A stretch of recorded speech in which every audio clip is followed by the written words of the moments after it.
네, 오늘 본문의 말씀에 의지해서 세상에서의 그리스도인이라는 제목으로 말씀을 나누고자 합니다. 이제 계속해서 사도 바울은 이제 죄수의 신분으로 이제 로마로 가게 되는데, 오늘 본문의 말씀은 실질적으로 이제 압송되는 과정 속에서의 그 여정이 나와 있다는 것입니다. 바울의 마지막 여행이 진짜로 시작된 것이죠. 로마로 가기 위해서는 아무래도 배로 가는 게 편하긴 해요. 빠르기도 하고, 또 이 배에는 사람도 많이 타지만 또 화물도 실을 수 있고, 또 물 이렇게 배로 타고 가다 보니까는 멀미는 있고 뭐 여러 가지 힘든 부분이 있지만, 그래도 많은 사람이 많은 화물을 옮길 수 있기 때문에 배를 이용했다는 것입니다. 이 육로로 간다고 하면은 참 번잡한 게 많아요. 뭐 야영도 해야 되고, 뭐 수레도 많이 해야 되고, 뭐 또 도적도 있을 수 있으니 뭐 병사도 있어야 되고, 굉장히 여러 가지 복잡하지만 이 배로 가면은 그래도 그런 것들이 다 해결되는데, 문제는 무엇이냐면 이 배는 위험성이 좀 있다는 것이죠. 육지로 가면은 그래도 뭐 도적대의 위험이 있겠지만 그래도 괜찮은데, 배 같은 경우는 바다에서 그냥 풍랑을 만나면 이거는 이제 죽거나 살거나 둘 중에 하나밖에 없는 거죠. 죽을 확률도 굉장히 높은 그런 상황이라는 것이죠. 자, 바울이 타고 가는 배는 굉장히 큰 배였어요. 276명이 타는 굉장히 큰 배고, 사람만 타는 것이 아니라 그 안에는 많은 화물이 들어갔어요. 특히 오늘 그 학자들에 의하면 바울이 타고 가는 이 배의 화물은 곡식이 많았다고 합니다. 이집트에서 거둔 그 곡식들을 가지고 이제 로마로 곡식을 옮기는 그런 화물을 갖고 있었다는 것입니다. 화물도 싣고 사람도 276명이나 실어야 되니까는 배가 굉장히 컸다는 것을 알 수 있습니다. 그리고 바울은 이제 죄수의 신분으로 가다 보니까는 이 바울을 호송하기 위한 이제 군인들도 있고, 그러다 보니까 백부장이 같이 탔습니다. 장교가. 근데 바울만 죄수는 아니었고요. 바울 말고도 죄수 몇 명이 있었어요. 그래서 로마로 호송하는 길에 이제 죄수가 같이 호송하니까는 군인들도 있고 백부장도 있고, 이런 상황 속에서 움직이게 된다는 것입니다. 어, 걱정했던 대로 오늘 본문에서는 이 배가 큰 풍랑을 만나게 되죠. 많은 짐도 실을 수 있고 사람도 이렇게 이동할 수 있지만은 위험성이 가장 큰, 이게 이제 배라는 것이 말씀드렸습니다. 지금도 사람이 아무리 과학이 발달된다 할지라도 이 자연을 정복하지는 못해요. 정복할 수가 없다는 것입니다. 불가능하죠. 굉장히 큰 화물선, 컨테이너가 엄청 실려 있는 엄청난 큰 화물선이라 할지라도 큰 폭풍우를 만나면 침몰하기도 해요. 그렇게 큰 배가 얼마나 큽니까? 어마어마하게 크잖아요. 그렇지만 큰 바다 한가운데서 폭풍을 만나면 아무 소용이 없다는 겁니다. 아무리 기술이 발달돼 있고 뭐 그래도 인간은 자연을 정복할 수가 없어요.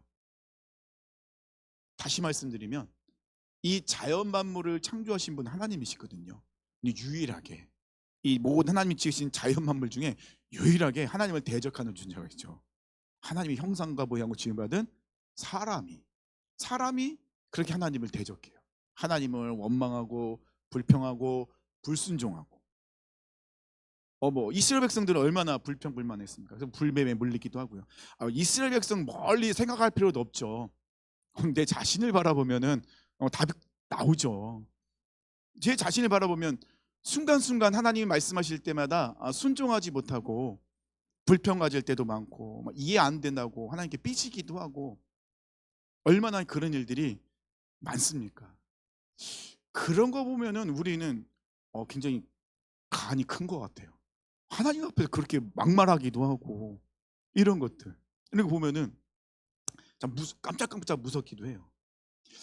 가끔 어젠가 엊그저께 저희 집에 계신 남자분께서 자기는 우리 집에 잘못 태어난 것 같대요. 왜 그랬더니 여기 이 집은 다 신앙이 좋은데 나는 왜 그런지 모르겠다고 그런 얘기를 하더라고요. 그래서 야, 하나님은 실수하지 않으셔. 하나님은 너 분명히 계획이 이 집에 태어나게 하신 거야. 또 아닌 것 같아요. 그러더라고요. 유일하게 하나님 앞에서 그렇게 말할 수 있는 존재가 사람인 것 같아요. 어떤 자연 만물도 하나님 앞에 그런 대적을 못해요. 그런 불평, 불만, 원망, 아무도 아무 자연 만물 중에 그렇게 하는 게 없어요. 오직 하나님만, 사람만 하나님께 그렇게 원망하기도 하고 삐지기도 하고 막 손가락질하기도 하고 하나님 살아계시면 나와보라고 막 이런 막말하기도 하고 인간들만 그런 것 같아요. 그러니까 얼마나 우리가 정말 소중한 하나님 보시기 소중한 존재인데 근데 너무 우리가 하나님을 경홀히 여기는 그런 부분들이 많이 있다는 것입니다. 이 오늘 본문 이 배에 있는 그 모습을 보면서 우리 살아가는 우리 세상에 또 축소판 같은 느낌이 좀 있었어요. 이 사람들은요 로마라는 목적지를 갖고 가는 것 같지만은 그 과정 속에서 여기 타 있는 276명의 사람들은 목적지가 로마라는 그런 공통점이 있긴 하지만 각자 다른 생각과 계획과 목표를 갖고 있다는 겁니다. 그래서 그 로마로 같이 가는 것 같지만은 그 여정 속에서 앞으로 어떤 일이 일어날지 아무도 모른다는 거예요. 특히 바다 같은 경우는 날씨가 계속해서 변하잖아요. 그러니까 꾸준히 좋은 날씨를 가는 게 아니라 좋은 날씨를 가다가 갑자기 폭풍우가 몰아치다가도 엄청나게 폭풍우가 몰아치다가 갑자기 또 잔잔해지기도 하고 한치 앞도 알 수 없는 그 바닷길 그런 걸 볼 때 이 배에 있는 그 모습 276명의 사람들 그리고 그 배에 있는 그 모든 것들은 우리가 살아가는 인생의 그 촉소판 같은 느낌이 든다는 것입니다. 자신들이 정말 그곳에서 무엇인가 노력하고 계획을 세우고 열심히 달려가는 것 같지만은 그런데 한치 앞도 어떤 일이 일어날 줄 모르고 큰 문제 앞에서 무기력하게 아무것도 하지 못하는 그냥 그 문제가 그냥 잘 지나가기만을 바랄 수밖에 없는 너무나도 무기력한 인간의 그 모습, 삶의 모습이 고스란히 담겨져 있다는 것입니다. 자, 이제 말씀으로 돌아가서요. 이제 바울이 호송을 하는 사람 백부장이 있는데 율리오라는 사람이에요. 그 율리오라는 사람은 3절에 보니까는 사도 바울에게 굉장히 호의를 베풀고 있어요. 이제 배를 타고 이제 로마로 가기로 결정이 됐죠. 그래서 배에 사람들이 이제 사람도 와야 되고 이제 화물도 실어야 되고 그런데 지금처럼 막 기중기가 있어서 막 실어다 놓고 막 차가 있어서 그렇게 하는 게 아니잖아요. 다 사람이 인력을 통해서 그 모든 것들을 해야 되니 짐 실는 것도 시간이 오래 걸리고 뭐 준비하는 거 뭐 식자재 들어가고 이런 것도 굉장히 오래 걸리니까 그 오래 걸리는 시간 속에서 이 율리오라는 사람이 사도 바울에게 친구들을 그러니까 주변의 사람들을 만날 수 있도록 호의를 베풀어줘요. 아무래도 사도 바울이 어떤 사람인지 많이 들었던 것 같긴 해요. 그러다 보니까는 사도 바울은 다른 죄수와는 다르게 조금 존중해주는 모습이 오늘 본문에 나와 있다는 것입니다. 3절 이튿날 시돈에 되니 율리오가 바울을 친절히 대하여 친구들에게 가서 대접받기를 허락하더니 그러니까 자유롭게 조금 다닐 수 있는 그 자유는 또 허락을 해줘요. 나중에 이 율리오는 바울을 통해서 또 굉장히 큰 도움을 받고 또 바울도 이 율리오를 통해 목숨을 건지게 돼요. 죄수를 다 죽이려 했을 때 이 율리오가 바울을 생각해서 죽이지 말고 너희들 바다로 뛰어내려가서 스스로 저 섬까지 헤엄쳐 가라. 왜냐면 이 죄수가 도망가면은 이 호송하는 사람들이 대신 죽어야 되거든요. 그러니까 지금 어차피 이 상황 속에서 배가 난파돼서 죄수들이 탈출할 수도 있으니까는 차라리 죽이자. 부하들은 그렇게 얘기거든요. 근데 그게 맞아요. 군법으로 치면은 그 군인들이 말이 맞거든요. 근데 율리오는 바울을 생각해서 죽이지 말고 당신들도 알아서 헤엄쳐서 섬으로 가라. 이렇게 얘기합니다. 그래서 이 사도행전을 우리가 지금까지 계속해서 이제 말씀을 듣고 있는데 사도행전을 보면서 정말 많이 깨닫는 게 뭐냐면 사람에 대한 부분들, 특히 동역자에 대한 부분들을 굉장히 많이 보게 되는 것 같아요. 사도 바울 주변에는 항상 동역자들이 있었어요. 가는 곳곳마다 사도 바울의 동역자들이 있었어요. 그리고 사도 바울은 항상 가는 곳곳마다 사람을 세워요. 그리고 그 사람과 어떻게 하죠? 동역을 해요. 사도 바울은 제자를 키우거든요. 근데 나는 선생님이고 너희들은 내 제자지. 그러면 너희들은 내 권위에 굴복해 라고 사도 바울은 그러지 않습니다. 사도 바울은 제자를 삼잖아요. 그리고 제자를 삼고 그들을 파송하면 사도 바울의 특징은 그들과 연합해요. 상하 관계를 맺는 것이 아니라 동역을 한다는 것입니다. 그래서 이 사도행전에 보면요, 정말 많은 사람들이 동역하는 것을 보게 돼요. 사도행전은 사도들의 행적이 나타나 있는 거잖아요. 그래서 사도행전은 결말이 나 있지 않아요. 왜냐하면 우리가 그 사도행전을 계속 써 내려간다고 분명히 우리가 이 얘기하잖아요. 사도행전 29장을 써 내려간다고 우리가 많은 이야기를 듣는다는 것입니다. 그렇다면 우리도 사도행전의 주된 인물이었던 이 사도 바울 했던 것처럼 사람을 세우고 동역하고 하나 되는 것에 대해 굉장히 깊게 고민하고 그런 것들을 해 나갈 필요가 있다는 것입니다. 하나님은 반드시 사람을 통해 역사하세요. 사람을 통해서 일하세요. 그런데 막 카리스마 있는 그 한 사람을 통해 일하시는 게 아니잖아요. 하나님께서는 각자에게 달란트를 주시고 각자에게 사명을 주시고 그것이 합력하길 원하세요. 하나 되길 원하신다는 것이죠. 사도행전은 그런 것들이 정말 많이 나와 있어요. 사도 바울 같은 경우는 가는 곳곳마다 항상 동역자를 만들어요. 그 가장 대표적인 게 빌립보 교회잖아요. 그 간수장 가족이 사도 바울의 동역자가 되잖아요. 사도 바울을 이렇게 지키던 사람이 사도 바울을 통해 예수 믿고 동역자가 되는 그런 일들이 일어나고 있다는 것입니다. 그러면 우리도 그 부분 놓고 기도해야 되고, 우리 교회는 그런 사람을 세우는데 그리고 동역하는데 정말 중점을 두고 최선을 다해야 된다는 것입니다. 단지 동역할 때는 나만의 주장을 내세우면 안 되겠죠.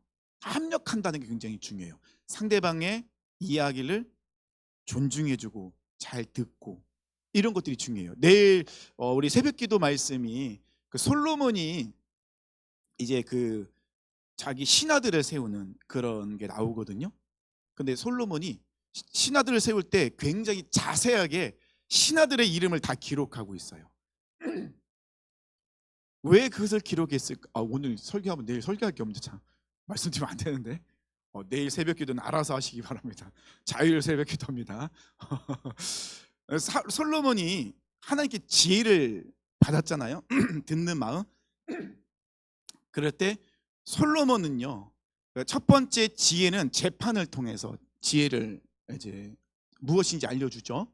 그 두 여인의 아이를 이제 재판하는 과정 굉장히 지혜롭게 사람들이 와, 솔로몬 왕은 정말 지혜롭구나 하면서 사장으로 넘어가서 바로 그 신하들을 세우는 모습이 나와요. 왜 그것이 나왔을까? 그렇네, 다 얘기하면 안 되는데, 네, 왜 나왔을까라고 생각할 때 솔로몬은 굉장히 지혜로운 사람인데 옆에 함께하는 사람들을 잘 세워. 솔로몬의 시대의 태평성대를 이루거든요. 저 멀리에 있는 굉장히 넓잖아요. 넓은 곳에 그 관료의 이름까지 다 나와요. 왜 그렇게 자세히 나왔을까라고 생각했을 때 솔로몬요, 그들을 사람을 잘 세웠어요. 그 사람의 장단점을 알고 있고 특징을 알고 있고 그 사람을 잘 알고 적절한 곳에 사람을 파송합니다. 그리고 또 잘했던 것이 있어요. 뭐냐면 솔로몬은요, 큰일 났다, 내 설 끝났네. 소통을 잘했어요. 소통을 한다는 거는요, 쌍방간의 이 대화가 오가는 거예요. 근데 우리는 보통 소통을 얘기할 때 그러니까 지시는 소통이 아니에요. 그죠? 일방적인 통보고 이렇게 내려오는 거잖아요. 소통은 내려왔던 게 다시 올라가는. 그러니까 서로의 감정과 마음과 또 서로의 그 모든 것들을 서로 나누는 거. 그러니까 솔로몬은 굉장히 그 소통을 잘했어요. 관료들과. 저 시골에 있는 관료라고 절대 무시하지 않았다는 것입니다. 그래서 이 솔로몬은 굉장히 태평성대를 누릴 수 있었던 게 왜냐하면 동역을 이루었기 때문에.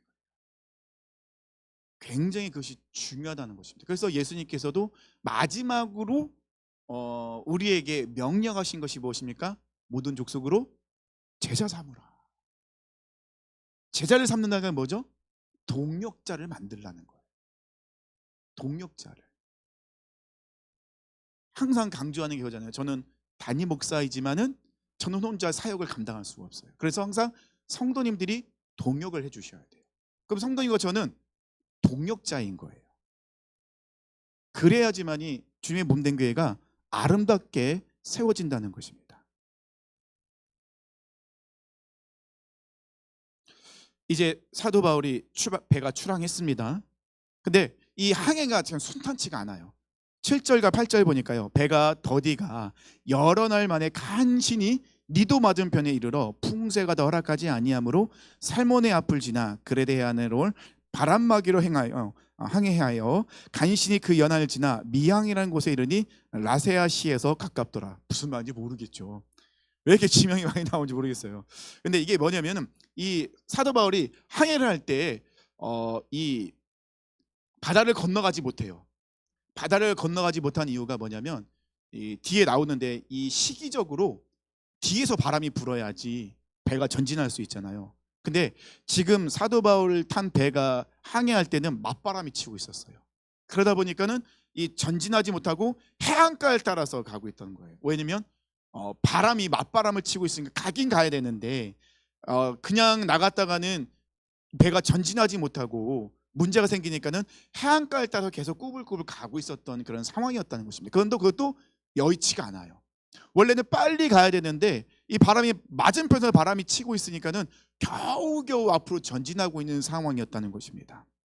그래서 겨우 미향, 아름다운 도시라는 그 이름이 있는 미향이라는 곳에 도착을 하게 돼요.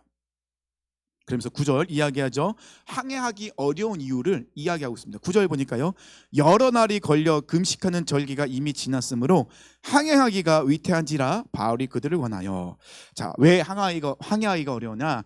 금식하는 절기라는 단어가 나옵니다. 이 유대인들이 금식하는 절기는 대속죄일입니다. 근데 대속죄일은 지금 우리가 지키는 그 태양력에 의하면은 9월 말에서 10월 초예요.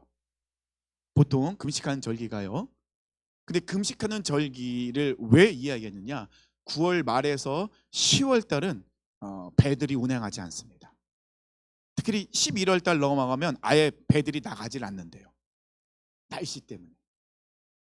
날씨가 너무 좋지 않기 때문에 순풍이 불질 않는 거예요. 맞바람이 불어오고 자꾸 이 유로글로라 나오잖아요. 광풍이 일어나는 거예요. 태풍과 해서 바다 가운데 일어났어요. 그렇기 때문에 보통 9월 중순부터는 되도록이면 배들이 운항하지 않는다는 거예요. 위험한 시기이기 때문에. 11월 달은 아예 정박해 있는데요. 나가면 거의 부서지니까. 근데 지금 배가 언제 움직이고 있어요? 금식하는 절기가 지난. 그러니까는 위험한 시기에 배가 운항을 하고 있습니다. 이때 사도 바울은 이야기를 하죠. 지금은 날씨가 안 좋지 않습니까? 그러니까는 우리 조금 가지 말고 기다립시다. 이렇게 이제 사도 바울이 이야기를 합니다. 권면 10절 보니까요, 말하되 여러분이요, 내가 보니 이 항해가 화물과 배만 아니라 우리 생명에도 타격과 많은 손해를 끼치리라 하되. 사도 바울은 분명히 이야기하고 있습니다. 그러면 사도 바울이 왜 이런 얘기했을까라고 생각했을 때 하나님이 사도 바울에게 알려줬을까? 라고 생각할 수 있는데 성경에는 그런 것이 나와 있지 않아요. 그 사도 바울이 이렇게 이야기할 수 있었던 것을 우리가 유추해 보면은 사도 바울은요, 이 지역은 전도 여행을 많이 다녔던 곳이에요. 사도 바울은 배를 파선을 몇 번을 당했잖아요. 배를 타고도 전도 여행을 많이 다녀서 이 지역을 잘 알고 있었어요. 육로로도 많이 다녔지만 배를 타고도 많이 다녔거든요. 선장과 선주, 이 사람들도 배를 많이 타는 사람들이죠. 근데 선장과 선주와 바울은 관점이 달라요. 그래서 이 배가 작은 세상 같다고 드리는 말씀이 여기 있는 거예요. 선주와 선장과 사도 바울의 이야기가 달라요. 물론 선주와 선장, 사도 바울보다 더 많은 배를 타고 다녔고 이 많은 경험이 있어요. 하지만 사도 바울은 이 선주와 선장 못지않게 경험들이 많이 있었거든요. 그러니까 사도 바울의 경험에 의하면, 여러 파선을 당해보면서 경험에 의하면 지금 이 시기, 이 날씨는 항해하기가 좋은 날씨가 아니다. 그런데 선장과 선주는 고집을 부리고 있어요. 그런 선장과 선주와 이 바울이 관점이 다르다고 했잖아요. 그 세상적인 관점과 하나님의 사람의 관점이 조금 이렇게 대조를 이루고 있는 것이 27장의 말씀에 나와 있다는 것입니다. 그럼 선장과 선주는 왜 고집을 부렸을까요? 표면상으로는 12절에 보면요, 그 이유가 나와 있어요. 표면상의 이유는요. 그 항구가 겨울을 지내기에 불편하므로 지금 이들이 머물고 있는 항구는 굉장히 작았어요. 거기서 떠나 아무쪼록 베니스에 가서 겨울을 지내자. 베닉스라는 곳은 되게 넓은 도시예요. 큰 도시예요. 지금 사도 바울과 그 일행들이 머물고 있는 정박하고 있는 도시는 작은 항구 도시이기 때문에 겨울에 굉장히 날씨가 추워요. 머물 수 있는 공간도 없어요. 음식도 변변치 않아요.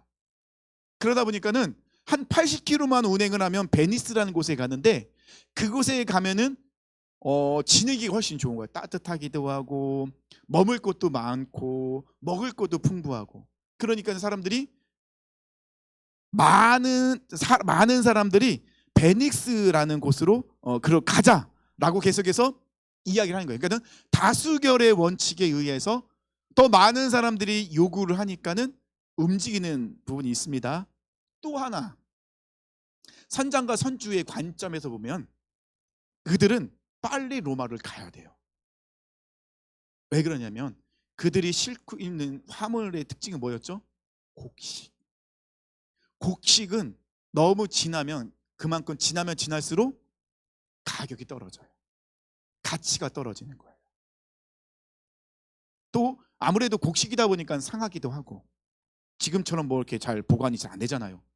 그러면 선장과 선주는 어떻게 해야 돼요? 빨리 가는 것이 그들에게는 이익이에요. 그렇기 때문에 그들도 알고 있죠. 경험상으로 지금 운행하는 거 항해를 하는 것은 별로가 좋지 않다. 하지만 그들은 무엇이 더 중요해요? 이익이 더 중요한 거예요. 세상 사람들의 관점은요. 이익 그리고 나의 편리에 초점이 맞춰져 있어요. 무엇인가를 결정할 때 이 세상 사람들은요. 나에게 더 무엇이 유익인가? 이익인가? 나에게 불편함이 있는가 없는가를 보면서 선택한다는 거예요. 그러니까 이 선장과 선주는 조금의 불편은 있을 수 있지만 이익을 위해서는 그것을 감수할 수 있다. 이런 관점으로 지금 무리에서 항해를 하고 있다는 것입니다. 근데 선장과 선주만 그런가요? 아니죠. 우리가 세상적인 관점으로 보면은 이들의 그런 것들이 어느 정도 이해는 돼요. 그 정도 모험은 할 수 있지. 그래도 가면은 어찌어찌 도착만 한다면은 큰 나에게 이득이 있는데. 근데 만약에 내가 이것을 무리해서 가지 않으면 나에게는 큰 손해가 있다는 거예요. 근데 이 배에는 지금 몇 명이 타고 있죠? 276명. 2명 빼고는 274명이에요. 그러면 선장과 선주는 화물도 중요하지만 더 중요한 게 뭐예요? 사람의 생명이죠. 그들의 안전이 더 중요한 부분이죠. 하지만 그들은 그거보다 더 중요한 게 뭐냐면 자신의 이익. 뭐 별일이 있겠어? 지금 요것만 잘 끝내버리면 나의 큰 이익이 오는데 큰 목돈을 만질 수 있는데 뭐 이 정도쯤이야 뭐 이렇게 생각한다는 것입니다.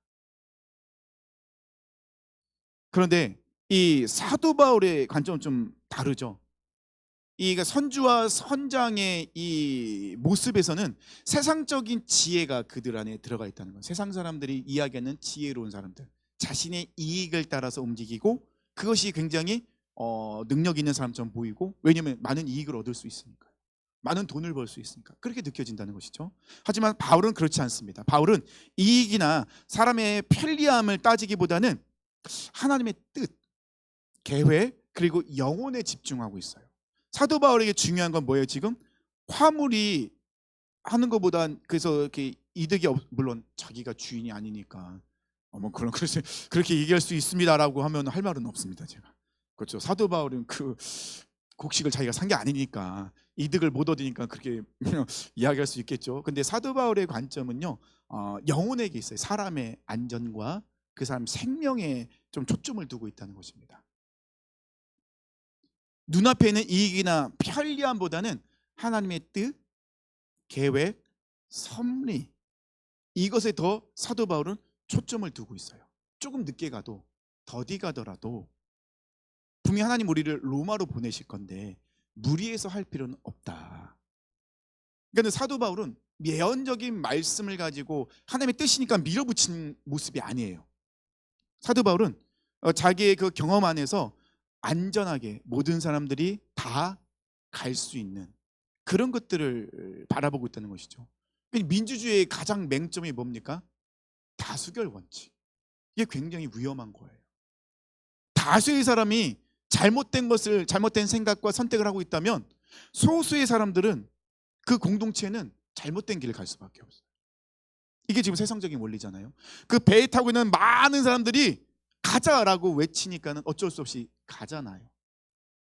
굉장히 무서운 거잖아요. 소수의 사람이 정말로 제대로 된 생각을 갖고 있고 올바른 판단을 하고 있어요. 하지만 그들의 의견이 소수라고 무시당한다면 그거는 민주주의의 맹점이라는 것이죠. 다수결의 원칙이 다 좋은 것은 아니에요. 교회 안에도 무조건 다수결의 원칙대로 간다는 것은 굉장히 위험할 수도 있다는 거예요. 그럼 교회는 세상적인 것과 가치관이 다르잖아요. 판단하는 것이 다르잖아요. 결정하는 것이 다르잖아요. 그러면 무조건 다수결의 원칙으로 많은 사람들이 다 이 합의를 했고 찬성을 했으니까 통과됩니다라고 땅땅땅 거리는 것보다는 늦게 가더라도 더디 가더라도 손해가 있더라도 정확하게 사람들과 함께 기도하고 하나님의 뜻을 발견하고 하나님의 섭리하서 움직이는 것이 정말로 중요하다는 것입니다. 말은 제가 이렇게 하는데 저도 무엇인가를 결정할 때 저도 모르게 마음이 급해지거나 손해가 눈앞에 오면은 저도 모르게 급해질 수가 있을 것 같아요. 그럴 때면 어떻게 하면 됩니까? 목사님 그렇게 하지 않기로 했잖아요. 이 한마디만 해주시면 돼요. 그러면 정신 차리는 거죠. 다시 이게 사도 바울의 이 배, 작은 배 안에서 그 배 안에서 이런 일들이 치열하게 일어나고 있었다는 것입니다. 그러니까 이 사도 바울의 모습은 하나님의 지혜자의 모습이라는 것입니다. 지혜로운 자, 하늘의 지혜를 갖고 있는 자의 모습. 그러니까는 세상은 항상 세상의 지혜와 하나님의 지혜는 항상 부딪힐 수밖에 없는 거예요. 근데 백부장 율리오는 어떤 걸 선택하죠? 선장과 선조의 말을 들어요. 왜냐하면 사도보다 그들이 더 경험도 많고 지식도 많으니까요. 그건 율리오 입장에서는 당연하죠. 바울은 죄수죠. 바울은 배에 대해서 모르죠. 바다에서 모르잖아요. 물론 뭐 여행을 많이 다녔다고 하는데 율리오가 그걸 어떻게 알아요? 모르죠. 그럼 율리오는 당연히 누구 얘기를 들을 수밖에 없어요? 선장과 선주 얘기를 들을 수밖에 없는 거예요. 13절 말씀 보니까요. 남풍이 순하게 불매해 그들의 뜻을 이룬 줄 알고 닻을 감아 글에 대해 해변을 끼고 항해하더라. 그렇게 선택을 했는데 환경까지 열리는 것 같은 거예요. 순풍이 부네? 그래 선택 잘했다. 역시 사람들의 의견을 듣는 게 좋은 거야. 그래서 쫙 가는데 나중에 어떤 일이 일어납니까? 14절 말씀이죠. 얼마 안 돼요. 섬 가운데로부터 유라굴로라는 광풍이 크게 일어나니 자 가운데에 딱 갔는데 오도 가지 못하는 상황 속에서 유라굴로라는 미친 바람 광풍이 남아있죠. 엄청난 태풍이에요. 그러니까 뱃사람들이 가장 무서워하는 유라굴로예요. 왜냐면 갑자기 몰아치는 바람이거든요. 이게 유라굴로가 한번 몰아치면은 그건 사람들은 그냥 죽었다 생각한대요. 그만큼 무서운 게 유라굴로랍니다. 근데 이 시기는 그런 유라굴로가 일어나는 시기예요. 그러다 보니 환경이 열리는 것 같아요. 잘 됐다라고 생각했는데 근데 조금 가지 못해서 이 한가운데서 오도 가도 못하는 상황 속에서 이 유라굴로를 만났으니 방법이 없는 거죠. 자, 이 만났을 때 선장과 선주는 어떻게 할까요? 자신들이 갖고 있는 지식을 총동원하겠죠. 자신들이 갖고 있는 경험으로 헤쳐나가려고 하겠죠. 그런데 안 돼요. 자신들이 갖고 있는 지식, 경험, 능력 아무것도 통하지가 않아요. 사람들은 이야기하죠. 하나님 앞에 얼마나 교만합니까? 내 가진 지식, 능력, 계획 이 모든 것이 할 수 있다 하죠. 그때 하나님이 보시기에는 그것들은 불완전한 거예요. 이 세상에는 하나님 빼고 완전한 게 아무것도 없거든요. 총동원하죠. 지식도 경험도 모든 걸 쫙 총동원하는데 아무것도 안 돼요. 그러니까 이들이 어떻게 합니까? 자신들의 선택의 기준이었던 화물들을 버리기 시작합니다. 왜요? 살기 위해서. 이익을 따라서 왔는데 도리어 나에게 이익을 주는 그것을 버려야만 살 수 있는 그런 상황에 놓여 있다는 것입니다. 더 큰 문제는요, 3일 밤낮을 해도 못 보고 별도 못 봐요. 이게 왜 심각한지 아세요? 길을 못 찾는 거예요. 이 선원들은요, 태양을 보고, 더 중요한 건 이 달과 별을 보고 길을 찾아요.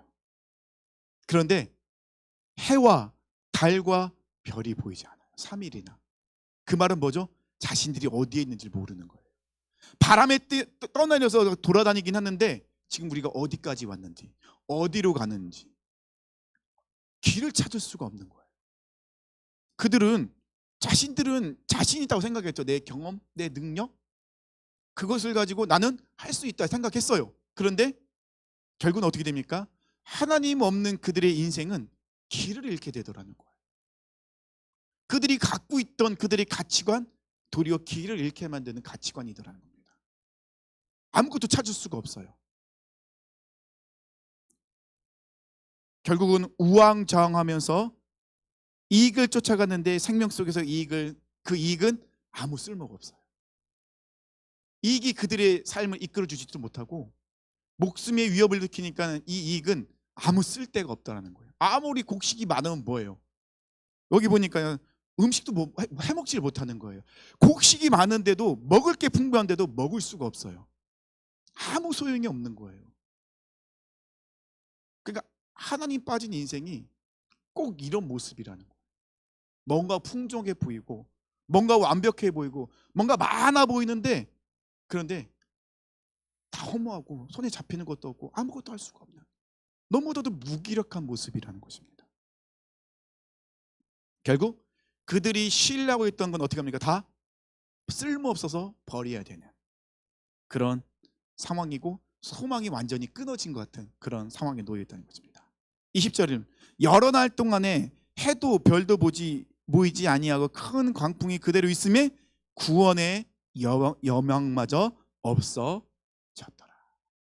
그들이 할 수 있는 건 뭐예요? 그냥 넉넉고 유라굴로가 지나가기만, 이 태풍 가운데서 벗어나기만을 그냥 하염없이 아무것도 할 수 없고 그냥 기다릴 수밖에 없는 그런 모습이었다는 것입니다. 근데 두둥, 그 배에 누가 타고 있어요? 사도 바울이 타고 있는 거예요. 275명의 생명이 사도 바울 한 사람의 손에 달려 있었어요. 정말 놀랍지 않나요? 만약에 그 배에 사도 바울이 없었다고 쳐보세요. 276명은 죽는 거예요. 그런데 단 한 사람, 하나님의 사람이 그 안에 타고 있거든요. 근데 그 사람 때문에 그들은 길을 찾아요. 놀랍지 않나요? 이 세상 속에서 교회가 해야 될 일, 이 세상 속에서 우리가 해야 될 일인 거예요. 사도 바울의 모습. 그 사도 바울이 근데 뭐 능력이, 사도 바울이 지금 막 슈퍼맨처럼 막 배를 번쩍 들어서 옮기는 게 아니잖아요. 사도 바울이 이야기합니다. 21절부터 26절까지요. 여러 사람이 오래 먹지 못하였음에 바울이 가운데 서서 말하되, 여러분이요, 내 말을 듣고 글에 대해서 떠나지 아니하여 이 타격과 손상을 면하였더라면 좋을 뻔하였느니라. 사도 바울은 이야기했어요. 똑같아요. 우리가 세상에 나가서요, 아무리 외쳐도 듣지 않아요. 사람들이 반응하지 않아요. 그들이 목소리를 듣고 반응하면 좋겠는데 안 그래요. 그래서 듣든지 아니 듣든지라는 단어가 거기 나온 거예요. 외쳐도 듣지는 않는 겁니다. 여기도 사도 바울 얘기했잖아요. 내가 너희를 권하노니 이제는 안심하라. 너희 중 아무도 생명에는 아무런 손상이 없겠고 오직 배뿐이니라. 배는 뭐예요? 그들이 마지막으로 갖고 있던 희망, 그들의 모든 것이라 생각했는데 그것만 부서지는 거예요. 나의 속한 바 곧 나의 섬기는 하나님의 사자가 어젯밤에 내 곁에 서서 말하되, 바울아 두려워하지 말라.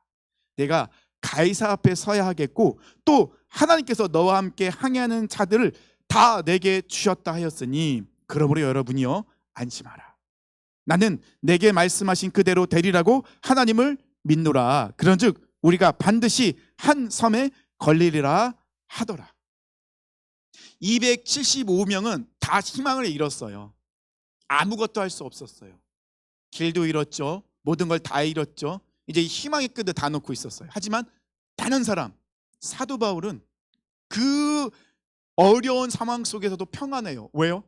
하나님이 함께하고 계시거든요. 하나님이 그들에게 말씀하셨거든요. 바울아, 담대하라. 너는 해야 될 일이 있지 않느냐. 우리도요, 세상에서 해야 될 일이 있어요. 하나님 우리를 보내셨다니까요. 여기 우리 찬양했잖아요. 내가 너를 지명할 분을 너는 내고. 정확하게 우리를 부르시고 우리를 세상으로 보내셨다는 거예요. 그러면 우리도 해야 될 일이 있죠. 사도 바울은 그 세상 한가운데서 그 희망도 잃고 빛도 잃고 길도 잃고 모든 걸 다 잃은 한가운데서 오직 사도 바울만이 길을 찾고 있었고 희망이 있었고 평안이 있었어요. 왜냐하면 하나님의 말씀이 그에게 임하기 때문에, 하나님의 말씀이 그 안에 가득했기 때문에, 하나님의 말씀으로 충만했기 때문에, 예수의 영으로 충만했기 때문에 사도 바울은 그 상황 속에서도 두려워하지 않아요. 사람들이 보지 못하는 것을 보고 있어요. 길을 찾았죠. 사도 바울은 정확하게. 왜요? 하나님이 길이시잖아요. 하나님이 인도하고 계시잖아요. 그러니까 정확히 찾은 거예요.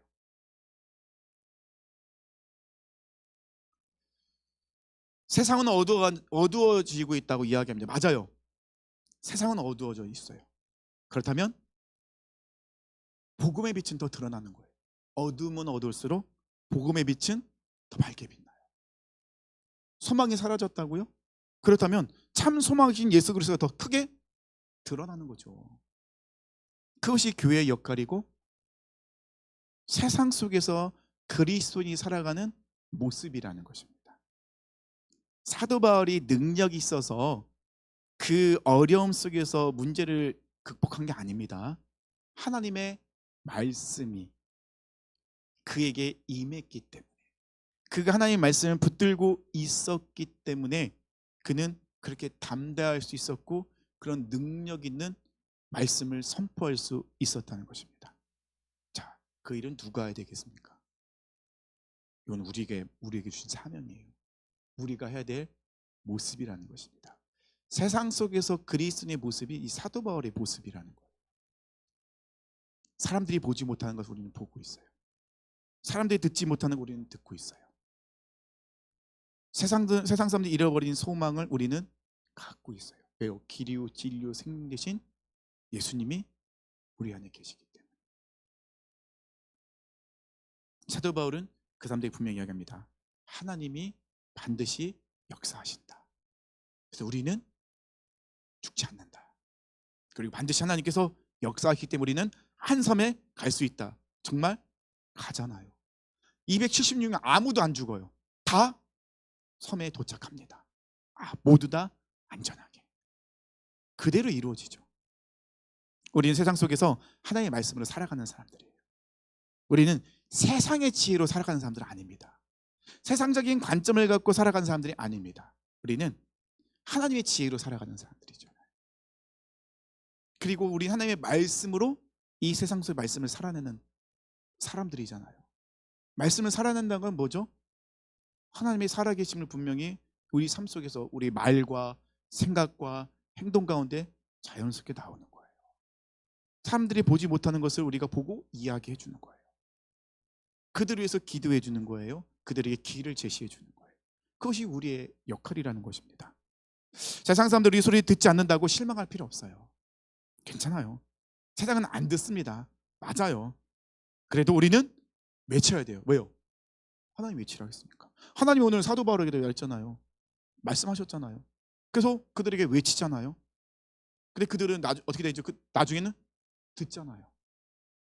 왜냐? 하나님의 말씀에 능력이 있으니까, 살아 있으니까.